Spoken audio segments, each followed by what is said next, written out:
Where are you? Let's be having you. Bacon Brigade, assemble! Come on, United!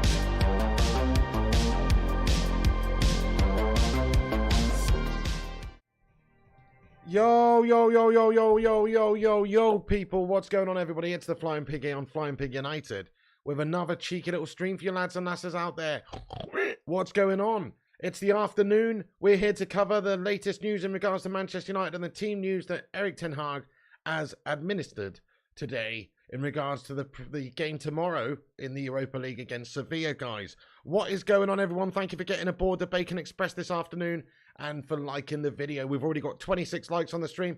Do us a favour at the start of this show and smash that like button on it. Give it a massive thumbs up. You know it makes sense. Drop a like. Give it a share around on social media if you're that way inclined as well.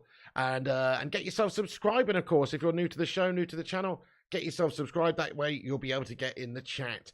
But shout out to everyone who's in here. Let me just give a shout out to every single one of you legends. Sorry for being late, by the way. Technical issues and difficulties as always, guys. Well, not as always, but today definitely had some internet technical issues with the computer. So sorry about that, but we are here eventually to preview the game tomorrow.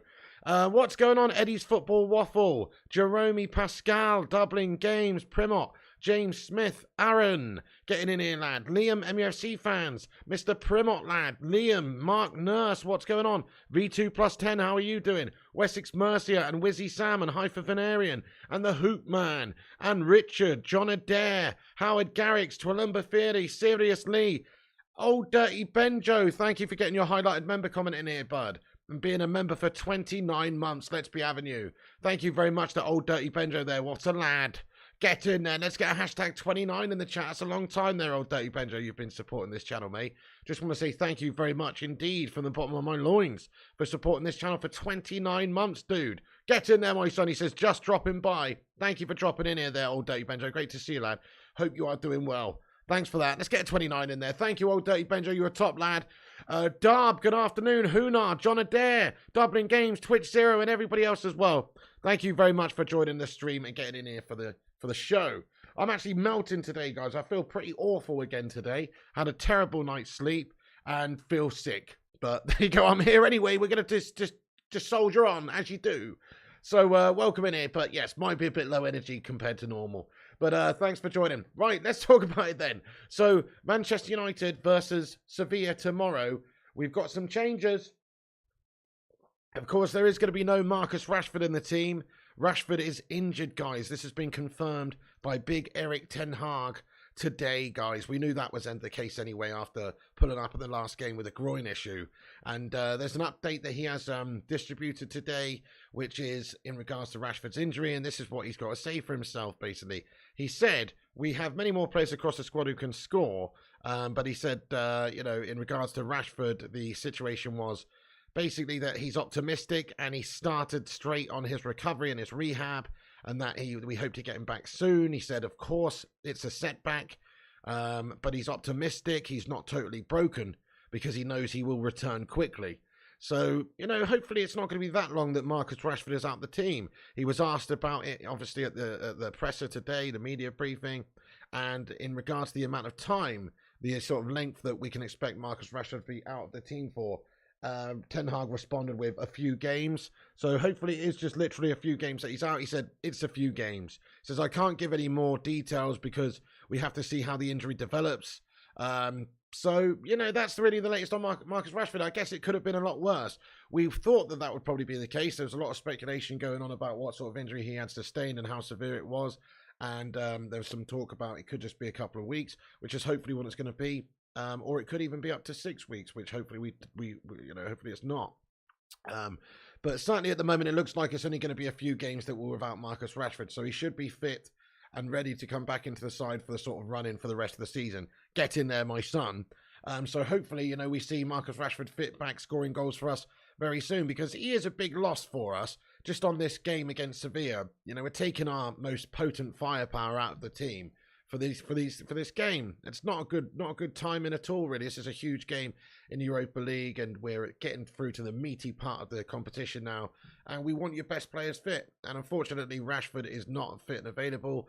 We do have other goals in other areas, though, like Ten Hag said. He said we do have goals from other places. You know, people like Casemiro's created a bunch of goals for us and scored a few. People like Eriksen has created a bunch of goals for us and scored a few.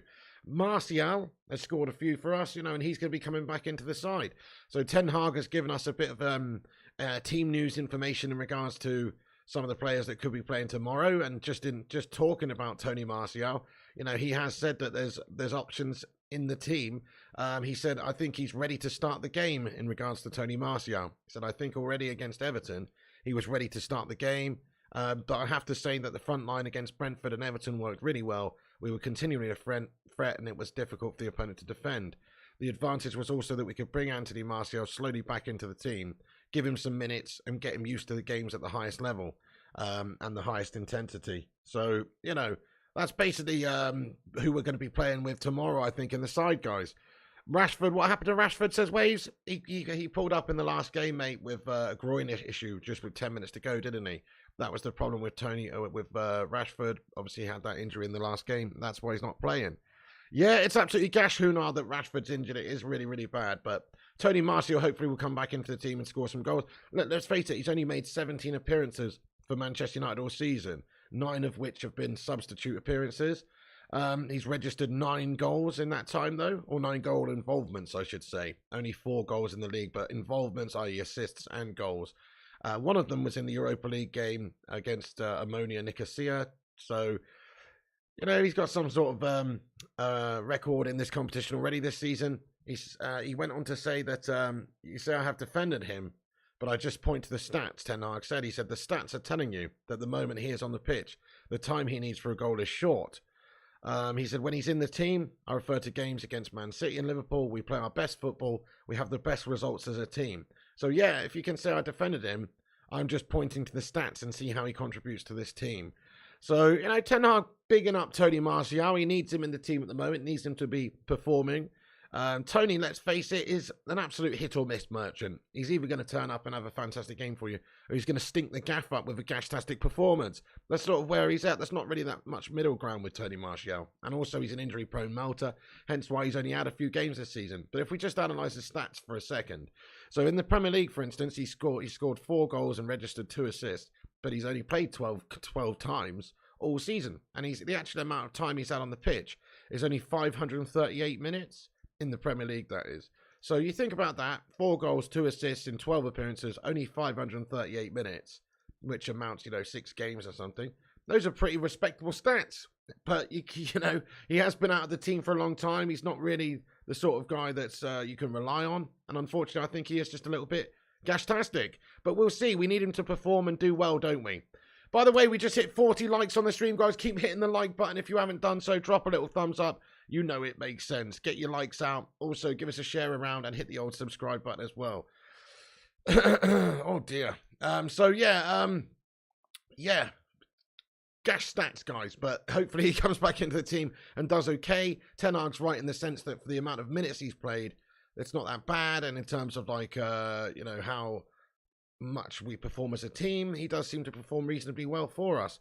And the team performs reasonably well for us when Tony Martial's in the team. So, we've still got a few players out of the lineup as well. It's not just Marcus Rashford. He's going to be out. Luke Shaw's also injured. He's not going to be fit and available to play, which is a big shame. Luke Shaw got a hamstring injury against Brentford the other week, and obviously Rashford picked up a groin injury against Everton.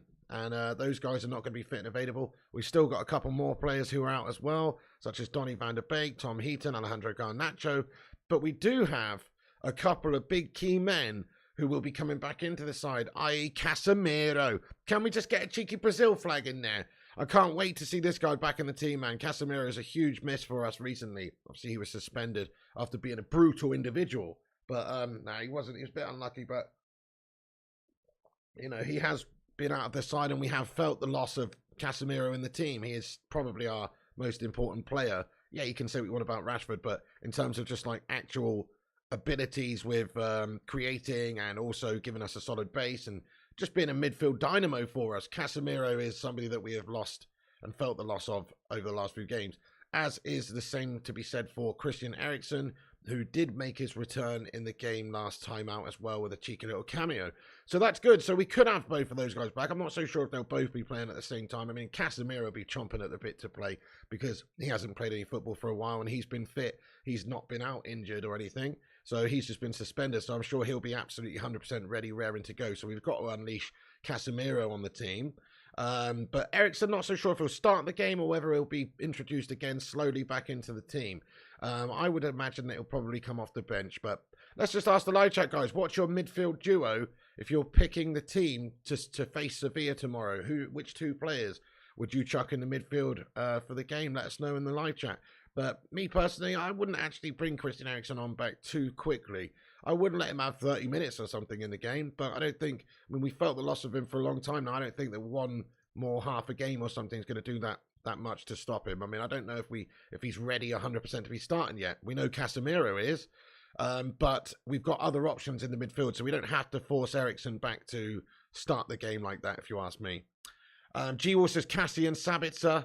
Cassie Fred says Gungshi. What's going on, Don Gungshi and Don G-Wolf? Twalumba says Casemiro and Sabitzer. Bruno. Yep, good shout. Johnny says Casemiro and McTominay. Casemiro and Fred, says the Vutinator. Yeah, nice one. And Berber, the Don, says Cassie and Fred as well. Get in there, you legend. So, yeah, nice shouts there, guys. We've got a cheeky little Brazilian connection, a lot of people are saying in the live chat. I like it. I like his style. Yeah, you know, that could be a good option in the midfield, absolutely. But we've got lots of options. Like G was saying, we've got Sabitzer. Somebody mentioned McTominay, who's actually been in really good form lately. So I can imagine any combo with Casemiro starts this game tomorrow against Sevilla. In regards to the other players who are in contention, you know, it could be any combination of them really. But there's no rush for Christian Eriksen anyway to bring him back into the side is all I'm saying. Let's talk about Sevilla's team really quickly. We mentioned the players that are out for United. Sevilla have a few players out of action as well. 3 first-team players will be not playing. Papi Cheik, who's on loan from Spanish club from Marseille, to the Spanish club from Marseille, is ineligible. Joan Jordan and Jesus Manuel Corona, it's Corona time, are out with Achilles and muscle injuries respectively. So there's a couple of players, key first-team players that are missing for Sevilla as well. There is a return for Ocampos, and you know, but he was unavailable after he was suspended in the last game, but he's back for this game. So yes, you know, also Acuna received a late red card against Celta in the La Liga, but the Argentinian is available to play against Manchester United, and he's been included in their squad. So there's a few players. Also, there's a bit of a confusion in regards to Alex Telles. So there had been initially some confusion, but apparently he is able to take on his parent club. So I'm not really too sure how that works. But obviously Alex Telles is on loan, right? Correct me if I'm wrong, but I think he can play against us, guys. Having done the research, I feel like, having done the research, he is available to play against us, guys. So that's pretty interesting and pretty strange. You know, usually that would not be the case. Usually you couldn't face your parent club. But at the moment, from what I can understand, he would be available to play in this match. There must be some sort of clause. You know, obviously it's in the Europa League. It's not a Premier League fixture. So that's probably why. But imagine if Alex Telles lines up against us and bangs in a goal or something. I mean, that's a little bit gas-tastic, isn't it? Don't like that. Don't like that at all. Yeah, that's right. That's exactly it. Ezio says, yeah, because it's Europe and not the Premier League. So, yeah, there is a little bit of, you know, a contention going on there because he could play against us. So that's a bit concerning, but, you know, he is a good player, but I don't think we really necessarily got to worry about them. Yeah, they've got players coming back inside, Jesus Navas and Nesri as well. So this is Sevilla's potential lineup against us anyway, and how they could sort of, you know, line up. Or Manchester United's lineup we could go into first. Actually, that probably makes more sense. But Sevilla do have, you know, a big squad fit and ready to play, but they are without a few players. In regards to Manchester United, let's talk about the team prediction and team lineup, by the way. This is sort of what I think is going to go down. We don't really know exactly. Obviously, it depends on what Ten Hag's feeling and sort of what his vibe is. But in regards to the team, this is sort of what I think he's going to go with. De Gea in goal.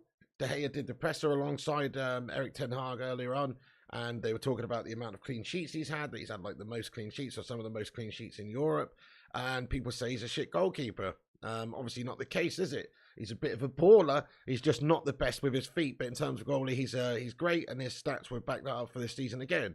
In regard to the left-back spot, there is no Luke Shaw. He's injured, so we'll have Tyrell Malacia coming into the team, so he should be playing at left-back there, no dramas. Over on the other side, I mean, you can take your pick really there. Dalot is maybe more likely to play in this game because Wan-Bissaka played in the last game, but Wan-Bissaka played really, really well in the game last time out, and I'm sure he could get another cheeky 60 mins. So if it was down to me, I would play Aaron Wan-Bissaka because, okay, the argument is we're at home. Maybe we should be doing more attacking, trying to create more. Wan-Bissaka did create a lot in the last game. He seems to be adding a little bit more to his game going forward recently, and I would reward him with a good performance by starting him again, and then obviously you can sub him off later on. But let's ask the chat, guys. Aaron Wan-Bissaka or Dalot, who would you select at right back? Yeah, that's right, Raptor. Aaron Wan-Bissaka is raw, baby. Hello, Johnny M. Thank you for getting in here, lad. Not too bad, mate. Not too bad. I'm a little bit unwell and under the weather today. I had a terrible night's sleep, in fact. In fact, I had two of the worst dreams I've ever had in my life as well, which woke me up. They weren't that horrible, but they were the most anxiety-ridden dreams I've ever had. So get this, guys. Let me just tell you about my dream. Let's go off tangent for a second here. Aaron Wan-Bissaka, everybody says. Go off tangent. Let me tell you about my dreams. Maybe there's some sort of psychologist to be able to tell me what this means. But anyway, so I dreamt that I was playing a round of golf, and I'm about to tee off. And this big group of like 20 people come behind, and they are like waiting to go next, right? And it's just me playing golf with my friend, and I'm trying to tee off, right? And I'm trying to tee off, and I can't hit the fucking ball right. I keep going over the top of it, and they're all they sit down on the ground after a run, like waiting, and I'm like, fucking, I'll get it this time.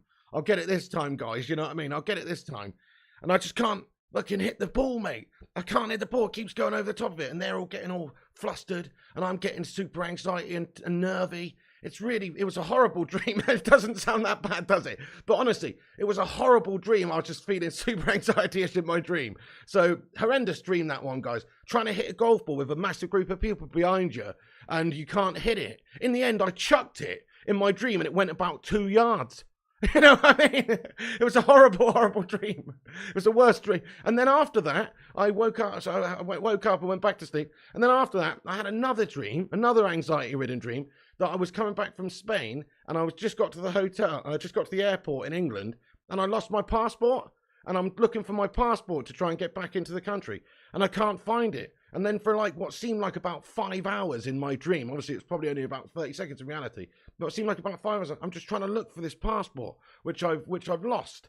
Do you know what I mean? It was fucking horrible, mate. I've had some serious anxiety-ridden dreams last night, guys. Anyway, I just thought I'd share that with you. Pretty awful, pretty awful. Right, let's get back onto the onto the preview then, right? Guys, do us a favor though, smash the like button on this video if you're just joining us. Also, give us a share around and hit the subscribe button if you're new, and have your say in the live chat, please do.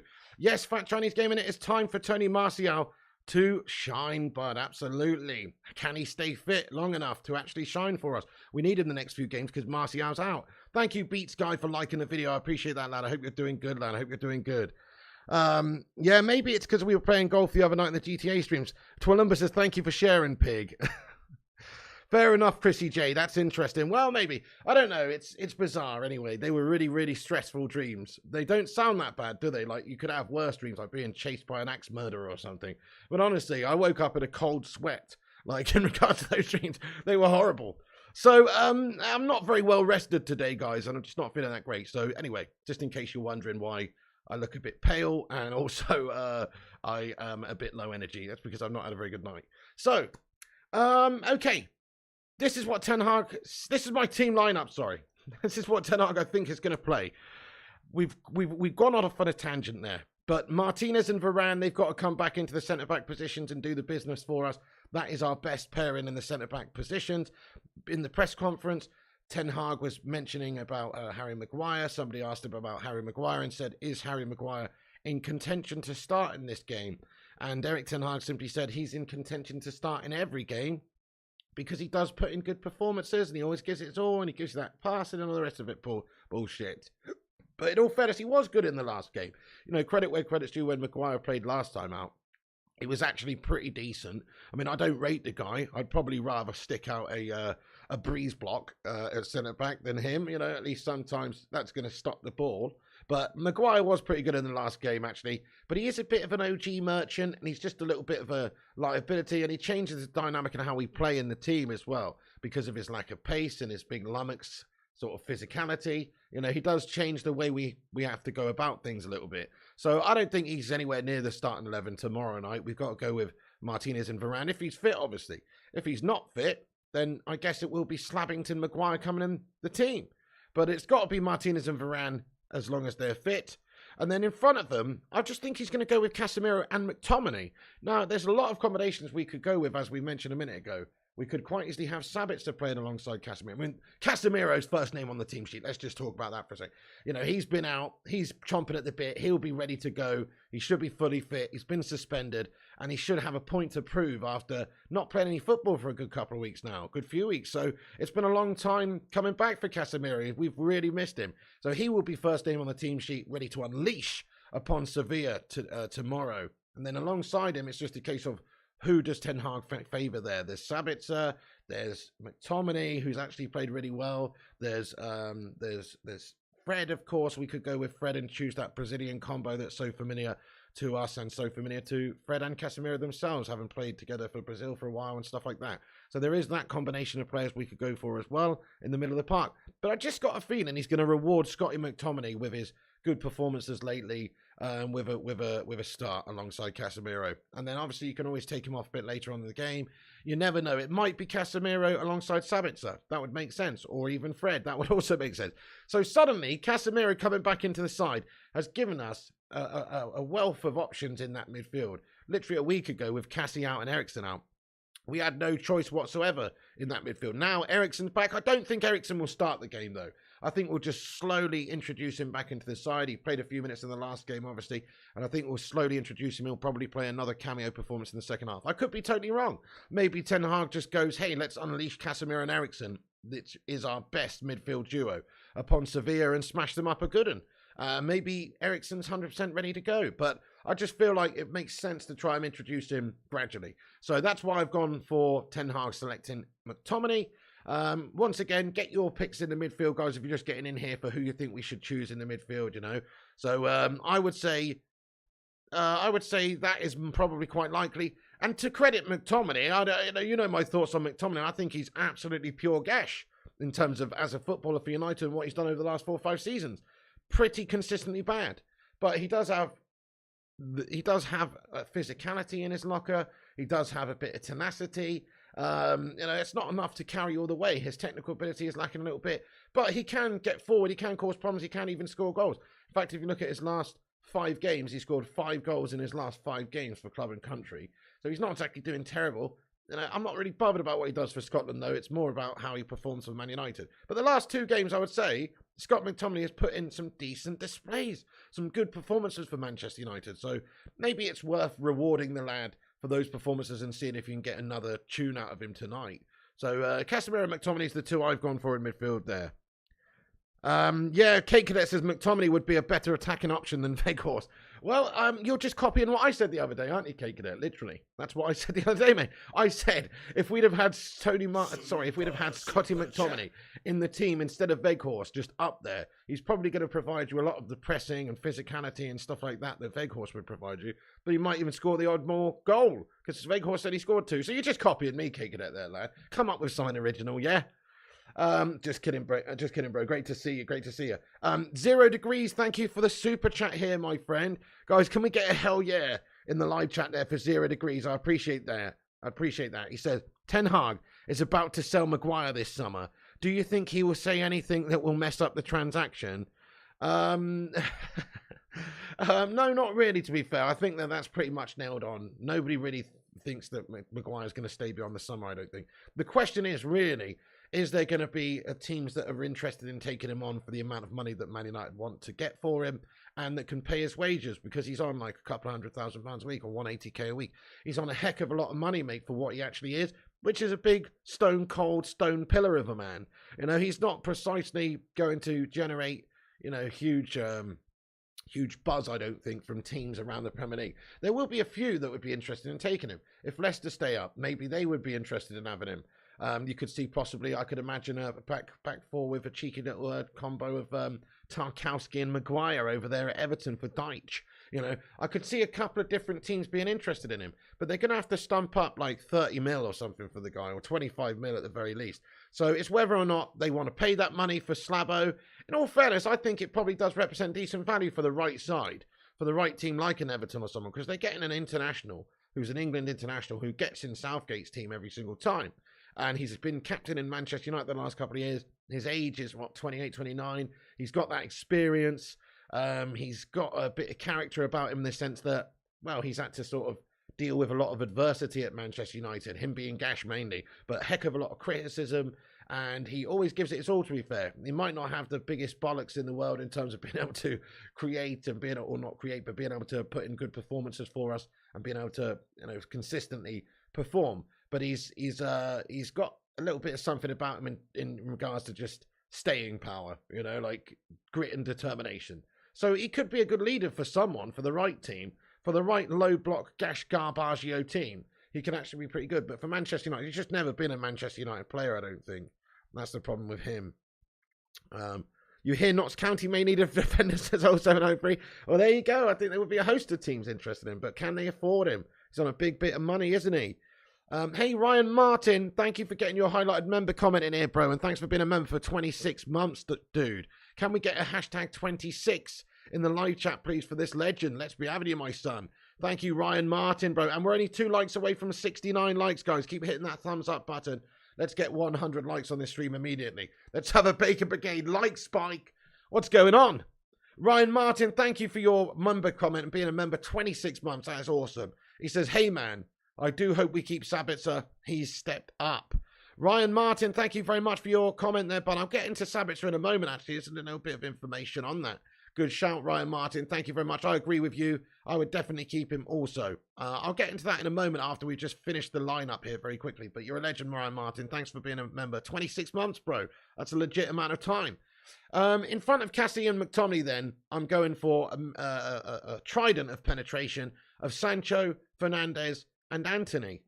We could see a different combo in that midfield entirely. Maybe Bruno's playing deeper and McTominay's further up the pitch. We've seen that from Ten Hag recently. But I'm going for Sancho, Fernandes, and Anthony. Obviously, we've got no Rashford. He's out injured for a few games. Ten Hag has confirmed this. So there's no chance of him playing. We've also got Garnacho, who's out injured. There's a few other options, isn't there? Such as Pellistri. But realistically, it'll probably be Anthony nailed on that right-hand side, maybe interchanging with Sancho on the other side. So that is basically going to be the wide players. Doesn't fill me with the most confidence because Sancho, it's not been exactly amazing recently. He did get a good assist in the last game, though, and hopefully he will take this opportunity and step up and perform really well and score a goal or create or do something effective again. He's a good player. He just needs to get that confidence or belief back about him. He gets some bollocks about him, doesn't he? He's just played a bit of a melter game recently, Sancho, and he needs to just step up. So I'm hoping that he puts in a really great performance. Anthony is a very good player, and you know Ten Hag's been praising him, saying that Man United are a much better team with Anthony in there as well. So you know I do tend to agree. He said when Anthony's playing, we win. So you know you can't really discredit what Anthony's sort of done. He has scored quite a few goals for Manchester United. Only thing is he's just not really been all that consistent, but he's certainly been better than, like, say, Jadon Sancho, for instance, this season. So Anthony in his first season, considering his age and sort of having to adapt to a new footballing culture in the Premier League and everything, has actually done not a bad job, guys. I think he's done pretty well. So let's hope that he has another good game for us. He was pretty good in the last game as well. I mean, he's not setting the world alight at Manchester United at the moment, but he's doing okay. So I hope he can keep it up. And Bruno Fernandes, you know, was absolutely majestic in the last game. Bruno Fernandes is a mixed bag of a man. Sometimes you get these absolutely colossus performances from him where you just think, wow, he's one of the world's best. Like that last game where he was sort of playing deep line playmaker, essentially, quarterback in it, and just pinging the ball around, dictating play and creating loads and loads of chances for Manchester United. He was absolutely amazing. And so maybe he'll play deeper. Who knows? But, but certainly he is a bit of a mixed bag of a player. Sometimes he puts these majestic performances in. Other times he's kind of a passenger. So let's hope that it's the former and he puts in these majestic performances tomorrow because we need him. Bruno is one of our most important players. He's the guy that takes all the risks and tries to make things happen for Manchester United. And without him, we don't really have those killer balls or those, certainly without when we were missing Casemiro, we don't really have that level of killer ball from midfield. So we need somebody like Fernandes doing the business. Hopefully he turns out and has a boss game. Which leads me on to the next guy up the top there, which is Tony Martial. Ten Hag has basically said that he should be fit to start the game. If you think about his options up there, we do have Wout Weghorst who could play, but Wout Weghorst is just kind of gash. It's like what Kate Cadet said earlier and what I said previously that Kate Cadet copied me on. That Scott McTominay, if you played Scott McTominay up the top of the pitch there, since Wout Weghorst has been here, there's probably every possibility that Scott McTominay scored more goals and maybe just done as well in terms of the rest of the team. Oh, Don Gungstileone. Thank you, Gungsti, for gifting out 5 members on the channel there, my friend. Let's go. Everyone, please, can we get your favourite emoji in there to welcome in the new 5 members and to celebrate Mr. Gungsti. Thank you, Gungsti. He's gifted out 5 memberships on the channel. What a lad. What an absolute lad. Thank you very much. Give me a hell yeah. Thank you very much, Gungsti. That's very nice of you, mate. Just gifted out 5 memberships on the channel. Booyah. Thank you very much. Our man in Taiwan doing bits. He's gifted a membership to William Reed. He's got one. Also, Fat Chinese Gaming's got one. Let's go. Jeff Madrak was gifted membership by Gungshi. Johnny and Nikolai Lindquist were gifted memberships by Gungshi. Welcome aboard the Bacon Express, everyone. Choo-choo. And thank you to the conductor. The conductor, Don Gungstileone, right there, for conducting proceedings there. And pulling you aboard the Bacon Express. Thank you very much there, Gungshi. You're a legend, lad. Get in there. Let's get some serious Don hat emojis in there for the Don. Thank you so much there, man. Thank you so much. G-Wolf United, thank you very much for the £5 super chat as well here. He says, 1, your dream is you're shite at golf. You will choke next time you play GTA Golf. And 2, hope you're well and hope McAverage isn't near our team. G-Wolf, thank you very much. Listen, in what world could you beat me at GTA Golf, mate? We know that. You can't beat me in this real world. You can't beat me in Los Santos. You just can't do it, mate. You can't do it, G-Wolf. There's no reality in which you could beat me at golf, G-Wolf, mate. I'm sorry to say. Maybe in my dreams. Maybe in my nightmares. But other than that, I don't see it ever happening. Listen, there was a few people in here who were probably present for that gaming stream the other night, G-Wolf. They know. They know what happened. They know you got destroyed, lad. So maybe that did have something to do in my dream. And you hope McAverage isn't anywhere near our team. Thank you, G-Wolf, first of all, for the super chat, mate. Let's get a hell yeah in there for G-Wolf as well. Thank you, bud. Yeah, fair enough, but I just got... This is, by the way, this is not my team. This is not the team that I want to select, just to be clear. This is the team that I want, that I think Erik Ten Hag's going to select based on recent form and based on who's available. If it was down to me, I would obviously not play McTominay in midfield. I'd probably be giving Sabitzer the nod. And playing Sabitzer maybe more advanced up the pitch like he was in the last game and having Bruno deeper, actually, based on how well and effective that actually worked in the last game. Ten Hag said something interesting before this game. He said that he wants his team to play dynamic and he also wants to confuse the opposition, basically, and not give them a full-on easy idea of how Manchester United are going to play.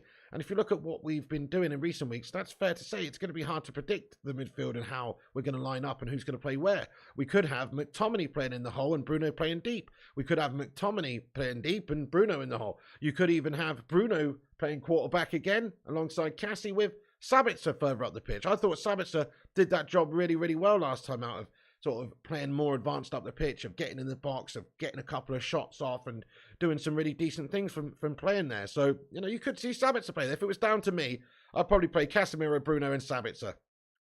But I think this is what Ten Hag's going to do based on recent form anyway. I hope I'm wrong. And I'm with you, G-Wolf. I think McTominay's bloody gash and McAverage. So, yeah, fair play. Thank you for that, G-Wolfster. 0 Degrees has got another super chat in here as well. Great comment, by the way, G-Wolf. 0 Degrees, thanks for another super chat, man. Come on. Let's get a sue in there for the guy. He says, buyers will be found, Pig. Why else would a team captain be on the bench 99.9% of the season? Maguire can read between the lines. He will beg to go. Yeah, well, I hope buyers are found. You know, it depends how sort of needy Manchester United are in regards to trying to get a fee for him. Because, you know, based on sort of the media and the PR and, you know, the fact that, let's face it, Maguire has become somewhat of a meme. I mean, you've got Ghanaian governments talking about economic Maguires in their parliament and stuff like that. He's become a bloody meme. So he's not just a meme in England either, he's an international meme. So in that regard, it's like, how much money can you really expect to get for Maguire? Let's just ask the live chat. And don't anybody be putting in here £2.50 and a packet of pork scratchings or any guff like that. You know, obviously, you know, everybody makes that joke. It's old, right? I'm talking about legit. Be serious. How much money do you think Manchester United could get for him? For Maguire? I'm thinking, you know, 25 to 30 million tops. That's all you can really get for him. And will Man United want to sell him at a 50 million or a 55 million pound loss? I think we should, but will we want to do that? And then there's the factor you've got to factor in his wages. Now, I personally think Maguire is not going to be like Phil Jones, where he would just stick around and sit on the bench and collect his big paycheck, even though he's not playing. I think Maguire wants to play. Maguire's in the England team. He's not going to stay in the England team and be Southgate's golden boy unless he's actually playing regularly. In fact, actually, I scratch that statement, because Southgate would probably play him even if he was playing for fucking Maidstone. You know what I mean? Or sat on the bench at Maidstone. Southgate just worships the ground Maguire walks on. To be fair, Maguire's been good for Southgate, so, you know, I understand. But at the same time, you know, he needs to be playing regularly in order to keep that place in the England squad. So he will want to go, I think. I don't think Maguire wants to stay beyond this season. He might have been saying all the right things. He's finally won his first trophy at the club, which is the League Cup, of course. Now, he's had a decent season this season in the sense that he's been playing a very much a bit part role, but it's been a successful season. But he's lost his place in the starting lineup. He's further down the pecking order than he's ever has been. And he's probably not really too happy about the situation. I'm sure he does want to play week in, week out. He strikes me as the type of guy, say what you want to say about him, but he strikes me as the type of guy that will want to go somewhere else and play. So, yeah, I think he probably would maybe take a little bit of a pay cut to go and play somewhere else. It has happened before. I mean, players have gone to other clubs and played for less money, particularly when they've maybe been given too much of a big contract there. I think, you know, I can't think of too many off the top of my head, but I remember Mikel Arteta, actually.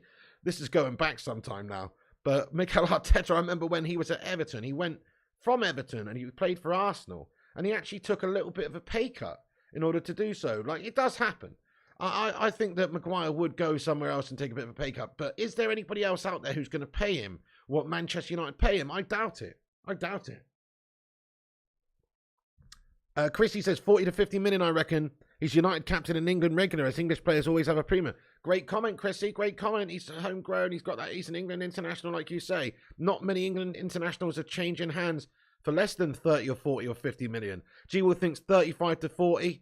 25 says Wessex Mercia, 30 mil says Jeff Madrak and Sirius Lee. And that's right, you've got to factor in his wages though. So I don't think he'll go for 40 or 45 million, to be honest, because of his wages. Seriously, you're making such a great point there. It puts potential buyers off, just the fact that he's on such big money. If you are paying somebody if you have to pay somebody 180 grand a week to play for you, you don't want to go and spend 50 million on this player. No. Gangshi says 30 to 40 million. 30 says Raptor. 25 says Brad Wright. There's not that many clubs that can afford to pay Harry Maguire what Manchester United do. AR Dan thinks 50 million. I mean, I think the people saying 50 million, you know, if you factor in his wages are being a bit wishful there. I don't think they're going to get anywhere near that. Be prepared for a big loss on Slabby Maguire. 30 million quid. That's basically what he's worth, in my opinion, because of his huge wages. And he's a bit of a meme. So for the right team, he would be worth getting, though. Like I said, I think Everton, you know, whoever, Leicester, you know, these sorts of teams, they should be interested in Harry Maguire in the summer. So I can see him going anyway, guys. I could see him going. FCG says, I think he's worth no more than 20 million. Would you have him at Brighton, Fat Chinese Gaming? Answer me that question. Would you have him at Brighton? I would say you'd be stupid to want him at Brighton. Do you know what I mean? Because there's only certain teams that he would be good for. Brighton are actually a pretty decent team. I don't really, you know, even Brighton shouldn't want Harry Maguire at the moment. There's only certain teams that should. And those certain teams are ones that, you know, that are gonna play like really gash-tastic defensive low block gash football. You know what I mean? So I don't think he, you know, will go to that many teams. AR Dan says Newcastle needs a centre-back. Yeah, good shout. There's been some links with Newcastle. Newcastle, I mean, if they, please come and get Harry Maguire. It's like Zayn last night saying, what makes you think United are going to finish above Newcastle next season if you both spend big money? Well, there's lots of factors, but tell you something, if they get Harry Maguire, that'll be the biggest one. You know what I mean? If they went and got Harry Maguire in this summer, mate, I would feel like, yes, we are, there's no problems with He's got the potential to destroy some of these good teams, is what I'm saying. He's bang averagely gash, guys. He's good on the ball. He's decent. He can head the ball away. He's a big lummox, but he's a big tree. But fundamentally, he lacks stability. He lacks consistency. He's an OG merchant. So I just don't really think that any top teams, I don't think any top teams are going to want him. He's a mid-table merchant or lower, in my opinion. Maybe the biggest sorts of teams, like, I don't know, Everton, West Ham, or, sort of gash merchants like this, like teams that are, mid-table at best. That's really what we should be looking to do, what he should be looking to do. You'd have Brighton centre-back at United, says Primart. Hey, Luan Francis, would he want to go back to Leicester, though? I mean, I think so, Luan France. I think so, because he was a big player for them over there. They've got to stay up first. They're in a relegation battle. They've got to stay up first. If they stay up, I think he would want to go back to Leicester. Leicester is a good club. Leicester's a decent-sized club. Before this season, Leicester was very much a decent club. So, yeah, he's a good leader. He'd be having a big role in the squad there. I could see it happening. I could see him going back to Leicester, to be fair. Yeah, AR Dan says Leicester was the perfect team for him. Dublin Games are sending to Liverpool. That would be the best. So, yeah, I think he would get into quite a lot of the teams, but still, most of the top teams would be stupid to want to go after him. So, do I think Newcastle are going to go for Harry Maguire in the summer? I would have to say no. I don't think they will. I think that would be a bad look for them. But you never know, they might do. What you've got to say about Eddie Howe is he has managed to squeeze a lot out of that team there. Some of the players, essentially, most of the players there are just the same sort of gash players that have been doing gash for them over the last couple of seasons. Gash merchants like Joelinton and Almiron and these sorts of guys who absolutely guffed just a year ago or a year or two ago, and now really decent players for them and have had good seasons because Eddie Howe can get the best out of them. So maybe he would be able to do the same with Maguire. But I mean, I wouldn't want him if I was Eddie Howe. He brings a cloud of complete mediocrity with him, but he does bring a lot of experience. Hey guys, we're only 11 likes away from 100 likes. Let's have a little like spike. Hit the thumbs up button if you haven't done so and help us get to 100 likes. Every little helps with this stream. Helps us boost us up there on the YouTube algorithm and compete with clickbait merchants and corporation wank stains. So if you enjoy the show and you want to support the channel, it's free to like. So give us a cheeky little like on the video. Nice one. Also, smash subscribe and get your thoughts and opinions in the live chat.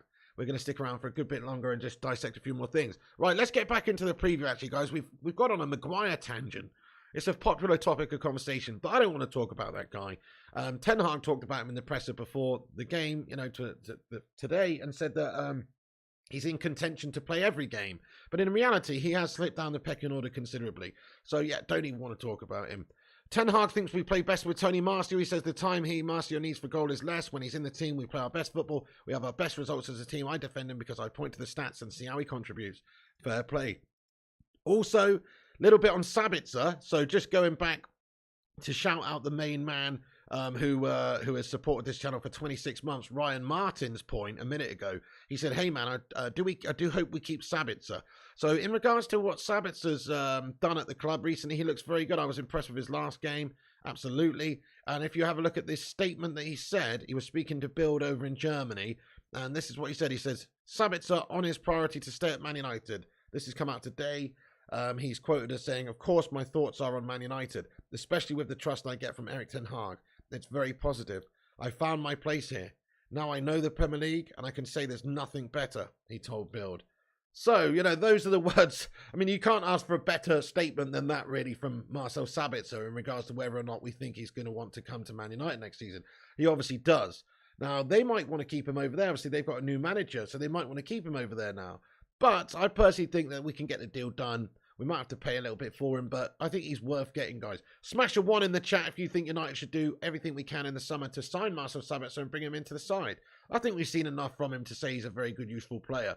Plus, I don't think he's going to be the player that necessarily starts all the games, But when we're talking about having a successful squad and challenging on all fronts and trying to win the Premier League and trying to win the Champions League and trying to win all these cups, you need to have a really good squad, and he's a good player to have in the squad who can come in and do jobs for you. There's going to be injury issues throughout the season. There's going to be suspension issues throughout the season.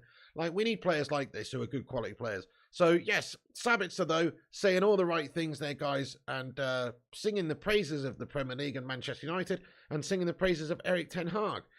I must say, Ten Hag just seems like such a great manager. He seems to really unite people, get people fighting for him.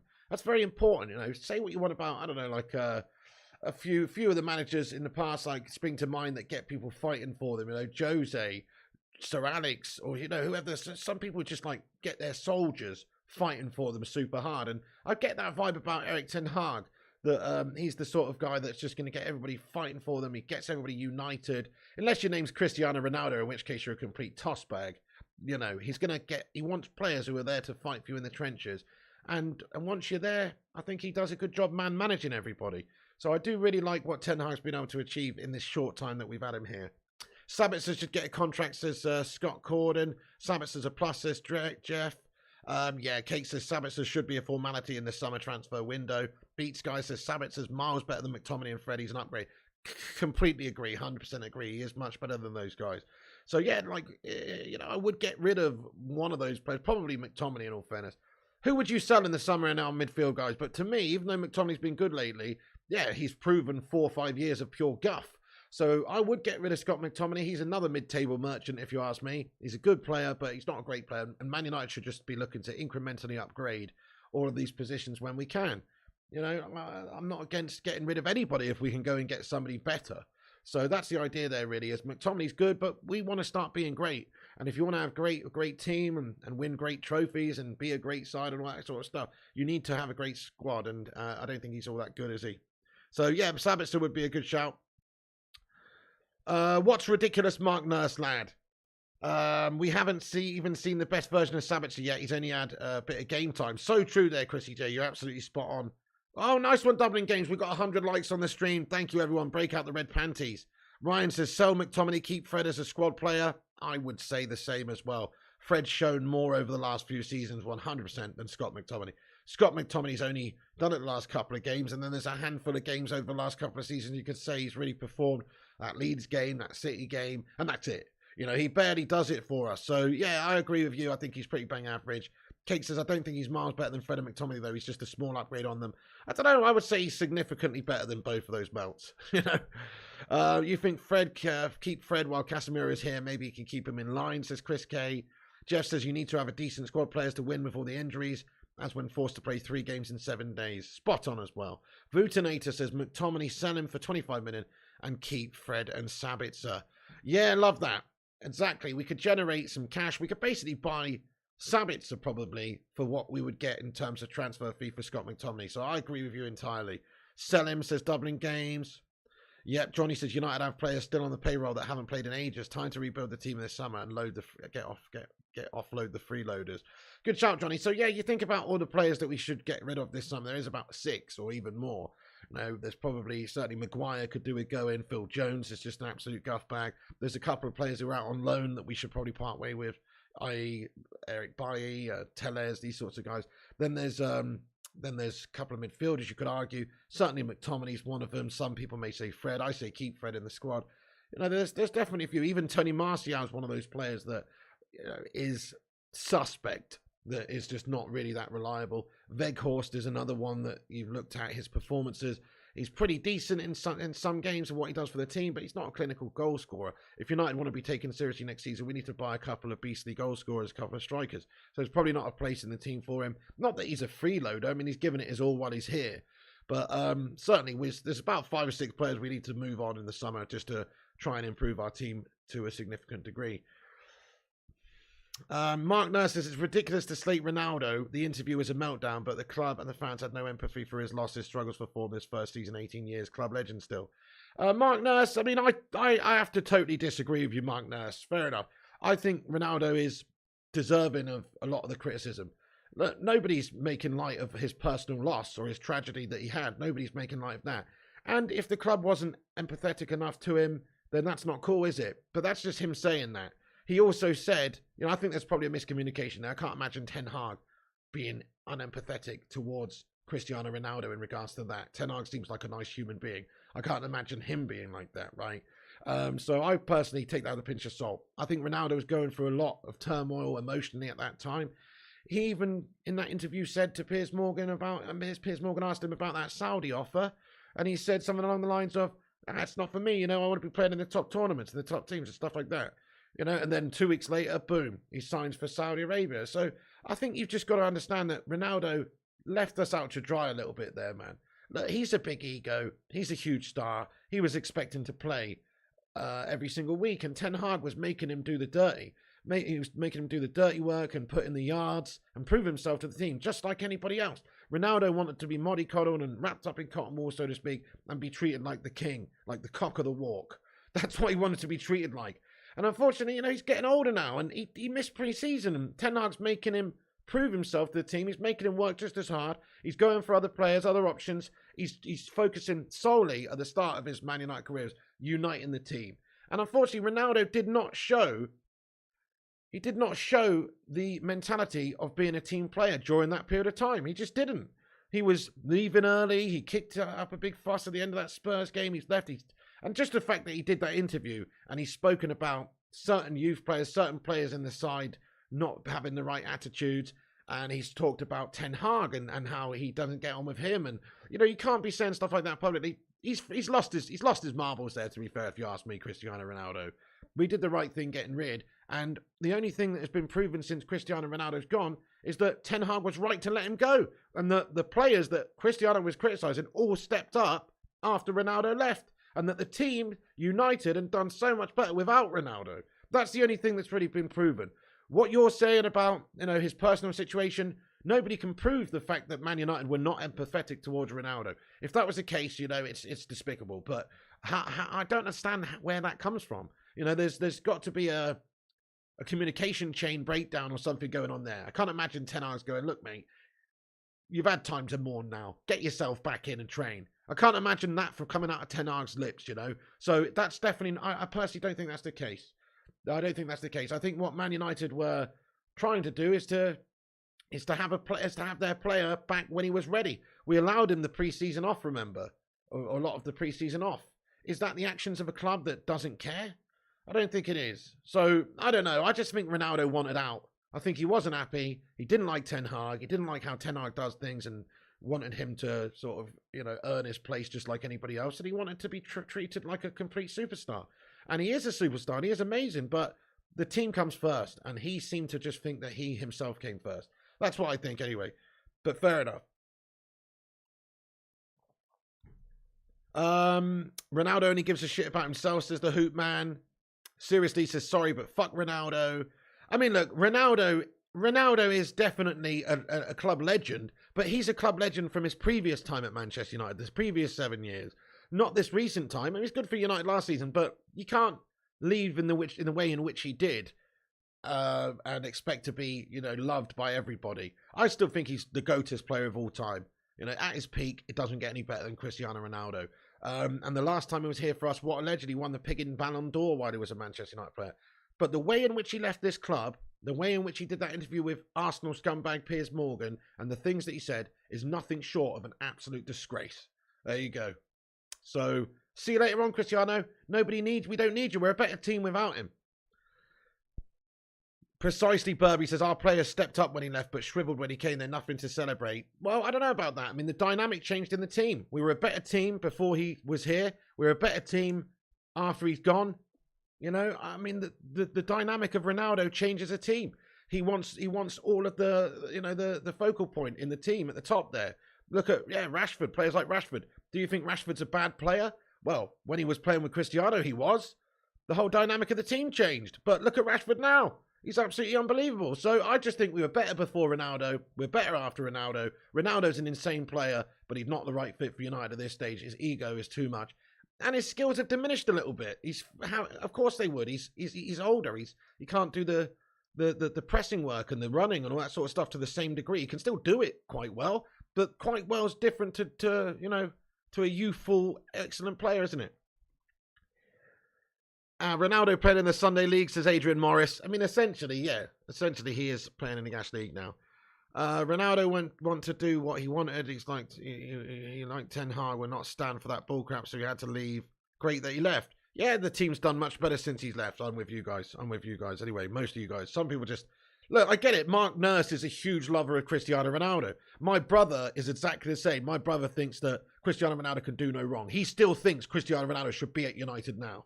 He's like, look at us playing with Weghorst. We could be playing with Cristiano Ronaldo. He scored 18 goals in the league last season and all this stuff. And I understand his point. He thinks Ronaldo can do no wrong. But we're a better team without Ronaldo. The stats don't lie. The competitions we're in, the fact that we're actually capable of winning things this season, it doesn't really lie. We're a better team. The stats from the other players is increased. We're getting a lot more goals from other areas. So, you know, that's the reality. I don't get it. I understand if you love Cristiano Ronaldo, but I love Manchester United more than I love Cristiano Ronaldo. And actually, Cristiano Ronaldo gave Man United a big old kick in the bollocks on his way out the door as well, which I don't like at all. You know, there's ways of going about it and doing things in a professional, correct manner. Ronaldo just said, fuck it, I'm just going to air all our dirty laundry in public. And was it dirty laundry. Shit stains in the lot. You know what I mean? He's aired in the public. Not good, mate. Not good at all. So, you know what? Fuck Ronaldo, guys. There you go. I said it. Nobody is bigger than this football club. Nobody. There you go, Beats guy. People seem to forget that Cristiano Ronaldo was missing sitters and putting in crap performances. Exactly. If he was absolutely playing amazing and pulling his weight in the team and doing amazing things, maybe you'd have more of a case. But he was not playing that well. He was basically playing like the Portuguese Weghorst for a little while, you know? And so Ten Hag benched him, made him earn his place, and he didn't want to do that. I don't know. Tafiso and Barter says, why are we discussing that? I don't even know how we got onto this, mate. You're right. How did we even get onto this?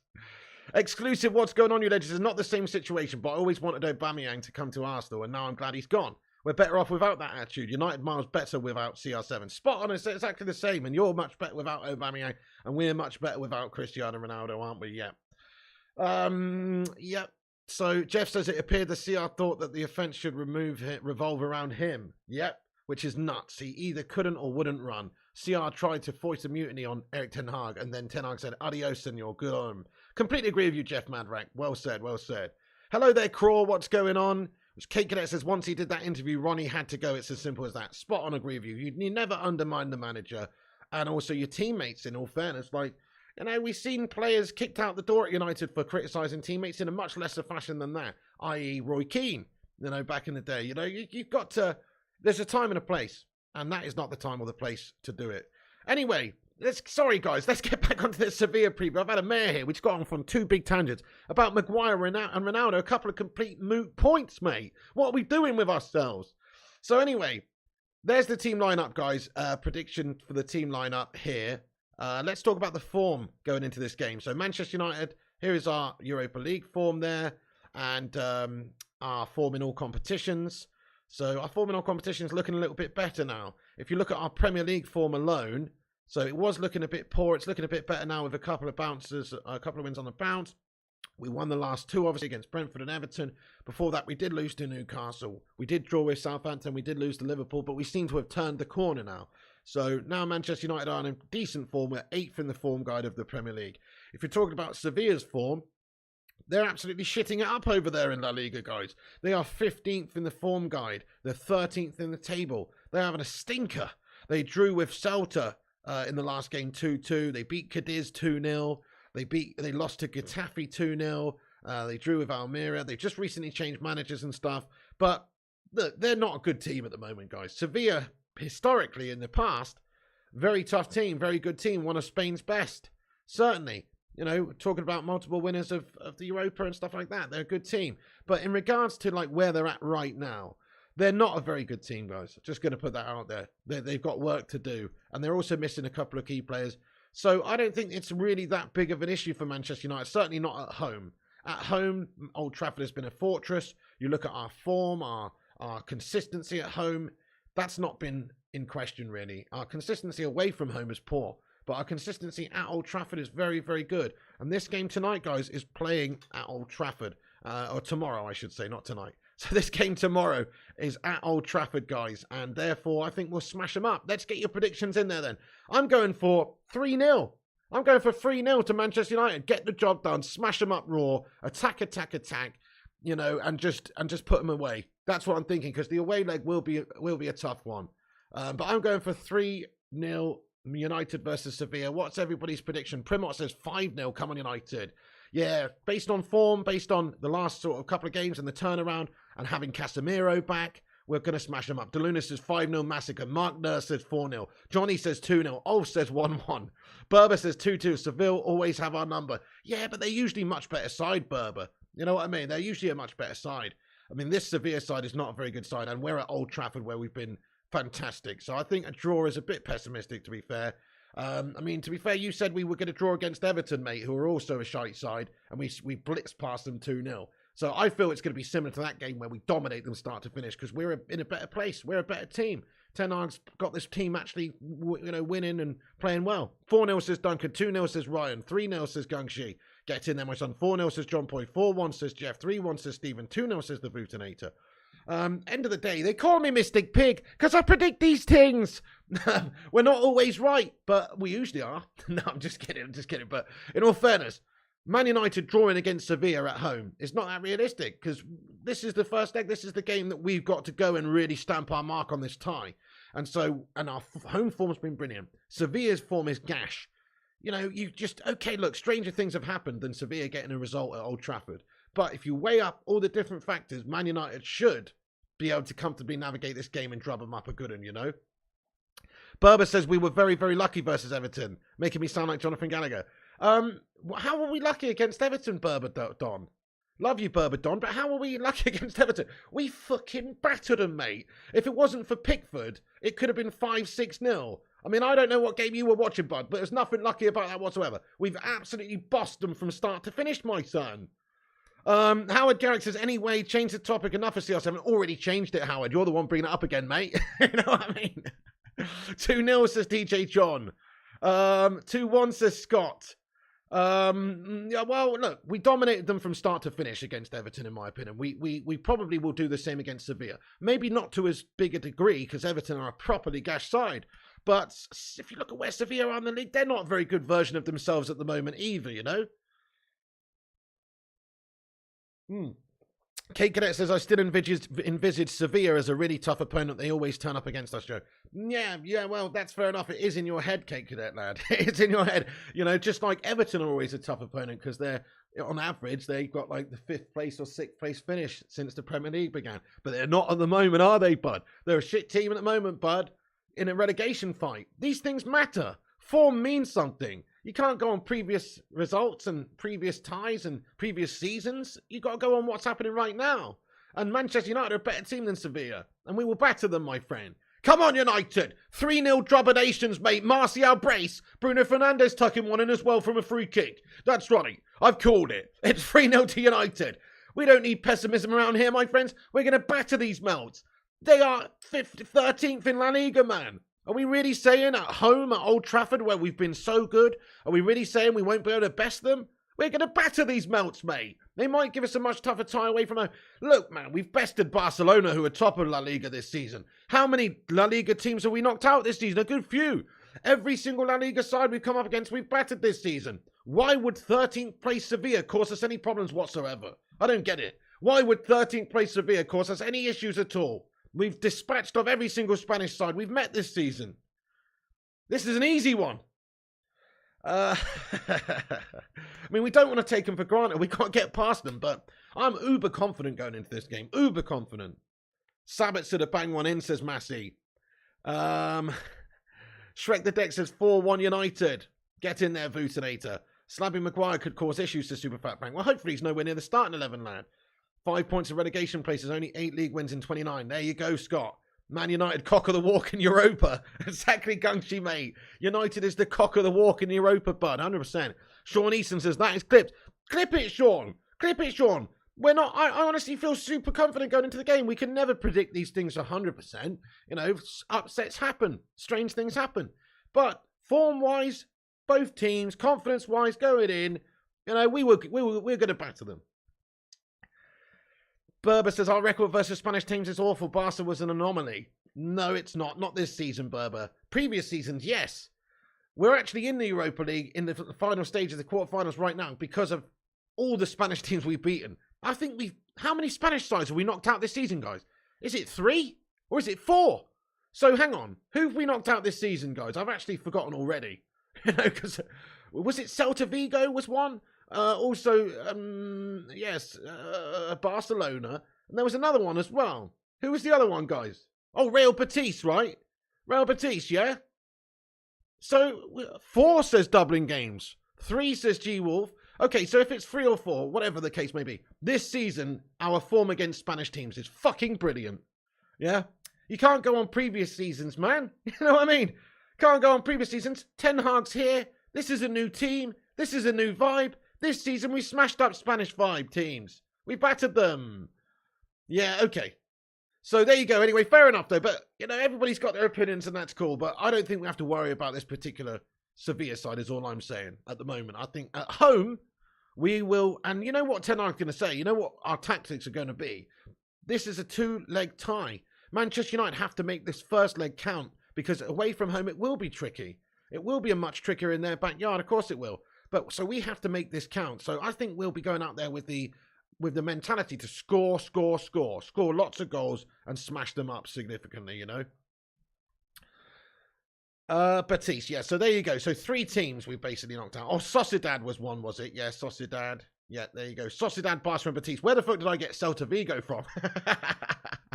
But yeah, that's it. You're absolutely right. Real Sociedad, Betis and Barcelona. And all of those other teams we've mentioned, by the way, Betis, Barcelona and Sociedad are having much better seasons over in La Liga than Sevilla. Let me just double check that. But I'm pretty damn sure that is the case. So, yes, that is the case by a mile. Sevilla are the worst of the teams technically at the moment that we've faced from Spain this season. So we'll see. Ryan says, weren't Betis supposed to be 4th or 5th and we destroyed them? They were, and they'd actually had really good results up against Real Madrid and Barca just in the few weeks prior to facing Manchester United. Barcelona were top of La Liga and had not hardly conceded any goals at all since before we played them. And what happened? So, Spanish teams right now, they don't faze me. They don't faze me at all. Man United, Ten Hag, he's got them figured out, mate. He's got them figured out. Jamie Todd, oh yes, we're going over to play FIFA in 5 minutes, but oh shit, yes, we are a bit late actually. 4-1, Tellers will score, says Tafiso and Barta. Berber says, that's it, football would be boring if we all thought the same way. No, definitely, football's just a game of opinions, absolutely. And if you're talking about previous seasons, there is a lot to say that Spanish teams have got our number. But I just think this season right now, they don't. We need to batter them at home and have an easy away game, says AR Dan. Yes, spot on, agreed. Sevilla are like the Real Madrid of Europa League, to be fair, says Luminal Bat. Well, okay, fair one. Sevilla have won it a bunch of times in recent years. They are very good at that. But is this the same team? It's not. They don't have the same manager. It's not the same vibe. They don't have the same level of quality domestically. Fair enough. It's a cup knockout tournament. End of the day, anything can happen. So they've got a chance. Okay then, guys. Well, yes, I've been rambling on a little bit here, haven't I? But there is the team form going into it. This is the lineup in case you're getting in of what I think we're going to select. Not what I want to select, by the way. Let me just go over to Twitter, by the way, and shout out all the legends that have retweeted this show. We've had 8 retweets. Thank you to every single one of you. The Twitter's at the top of the live chat if you want to give us a retweet, guys. Aaron Homeyard, Luan France, Paul Nangle, Tom Sampson, Ryan Berberspin9, the Don, aka the Gaming Simp, United Hunar, John Boy Cat, and Don Gungshalione. Thank you guys and gals very much indeed for retweeting the stream. And AR Dan as well. Thank you for retweeting the show just now as well. 9 legends retweeted the show. Every little helps. Thanks for spreading the word out there, my guys and girls. That's awesome of you. You're looking a bit better today, Pig. Do you reckon, Gunsh? I feel like shit, mate. I feel like absolute shit, bud. I've had an awful sleep. Chest is hurting, mate. Having pure anxiety, mate. Pure anxiety ridden today, mate, after my dream about not being able to tee off at golf and getting stuck in the airport, not being able to find my passport, mate. You know what I mean? I had a horrendous evening, Gungshi, but thanks for saying that, though, bud. Appreciate you. Says, Piggy, you got to get a nap in today. Take care of your health, man. There you go. I'm going to try. Thank you, everyone, for getting in. I want to say thank you to all the moderators in here. G-Wolf, Burberdon, Gungshi, Primot, Vutinator, Primot, again there. G-Wolf United Gaming, and everybody, thanks for moderating the stream. Exclusive, and everybody, thanks for moderating the show. I want to say thank you to all the chatters, people getting your opinions in there. Just want to clarify, once again, just because people got different sort of opinions, I welcome it. You know, I don't get pissed off with people's different opinions unless they're properly heinous. Do you know what I mean? But I don't, you know, Mark Nurse loves Ronaldo and thinks we done him dirty. I disagree. Bourbon thinks we're going to we're going to struggle against Sevilla. I disagree. That's football for you, baby. Football's just a game of opinions, isn't it? And look, nobody can predict what's going to happen.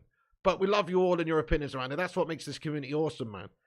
If everybody thought the same, we'd get tired of listening to each other. That's a bit of a variation of that song. But you know what I mean? So, you know, there you go. It's true. So thank you to you for getting your thoughts and opinions in, guys, and making this community what it is.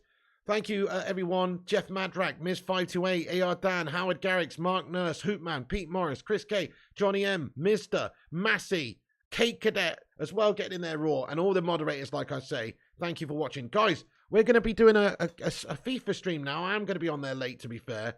I'm definitely late, guys, so sorry about that. But yeah, I'm just just going over here to do a FIFA stream, and we'll be on in 5 minutes. There it is right there. I'll put it in the live chat. I'm going to pin it to the top of the chat. Please do go over there. Even if you're not into FIFA, go smash a like on that stream as well. And make sure you hit the like button over here before you finish, before we go. Smash the like. Also, come back after this preview's finished. Get your thoughts and opinions in about the game tomorrow, i.e. score predictions, who's going to score, and also your team selections. Who do you want to see line up against Sevilla? Come back after this stream's finished. Get your thoughts and opinions in there. Thank you, everyone, for watching. Thank you, Ryan Martin. Thank you, Vutinator. Thank you, Massey, Bruce McIntosh, Dublin, and everybody else as well. I do need some sun, don't I, Bruce? I know I've got that prison pallor on the go, mate. I bet he left me house for a month or so. You're right. Anyway, but I haven't been that well, mate, so, you know, there's a reason for it. Plus, there hasn't been that much sun in this country for a long time. It's looking shite weather again today in England. Proper classic English weather on the go. I think I've seen about 2 days of sunshine in the last 2 months, man, to be honest. It's a shit show. But yeah, you're right. Need some vitamin D, baby. I'm the cock of the walk of YouTube. Thank you, Koji.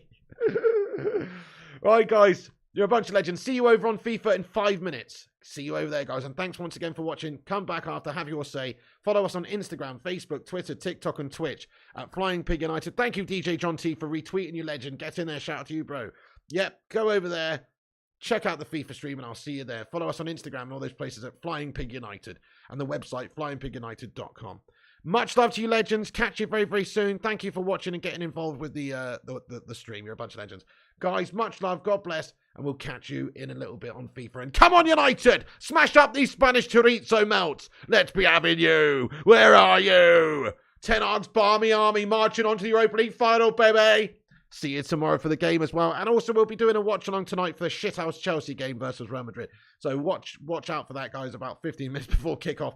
And we're going over on the gaming channel, Flying Pig Gaming, to play FIFA right now. See you then. Much love. And remember, when the seagulls follow the trawler, as this is because they sink, as sardines will be thrown into the sea. Thank you very much.